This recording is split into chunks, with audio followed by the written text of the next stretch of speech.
طبق دستور و سپارش‌های پرزیدنت جمهوری تاجیکستان اوید دستگیری گروه‌های اجتماعی از جمله یتیمان و معیوبان، شخصان بیمار و برجامانده از جانب ساختارهای دولتی و شخصان سخاوت‌پیشه در رفع ایده‌های ملی، رسانیدن کمک‌های یکوقته به این گروه‌های اجتماعی به حکم عنعنه درآمده است.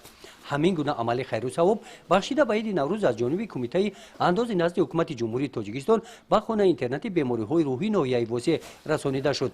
کمک‌های یکوقته از موادهای غذایی و سرالباس تابستانه و دیگر موادهای روزگارداری عبارت بودند. طی 18 سال است که سرپرستی این مؤسسه دولتی را کمیته انداز به عهده دارد و بناهای معمولی، بناهای استقامتی و بناهای یارسان این مؤسسه پورا از تعمیر برآورده شدند. اینچنین برای تازه آزاده نگاه داشتن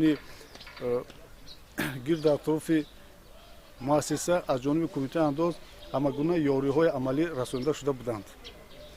منبع نیز کمیته انداز به نقشه گرفته است که برای باشندگان همه موادهای ضروری و کمک‌های لازمی را دسترس نماید. کمیته انداز نزد حکومت جمهوری تاجیکستان یکی از سرپرستان مؤسسه دولتی خانه اینترنتی بیماری‌های روحی ناحیه واسع به شمار رفته در آبادی این مؤسسه کارهای زیادی را به انجام رسانیده است. نمایندگان این کمیته بخشیده به عید نوروز باشندگان را تبریک گفته به آنها تحفه‌های عیدانه تقدیم نمودند. وابسته به این از نام راهبریتی اگنتی دولتی حفظ اجتماعی اهالی مینه‌داری سودمند خود را نسبت دستگیری دائمی و کمیته اندازی نزد حکومت جمهوری تاجیکستان اظهار نموده و خواهان آن هستیم که بگذار چنین سرپرستان در جمهوری ایجاد گردند و به معیوبان، یتیمان و پیرانسان یکو تنها یاردن خود را رسانند. در خانه اینترنتی بیماری‌های روحی ناحیه واسع 225 نفر بیماران زندگی کرده و طبابت فرا گرفته شدند.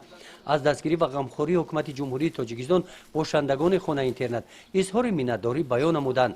در این روز بخشیده به نوروز برای باشندگان دسترخوان عیدانه از طعام‌های ملی نوروزی عبارت بودند پیشنهاد گردید. گزارش خواجه نظریف خدای نظر ظهوروف از ناحیه واسع برای برنامه اطلاعاتی نوید.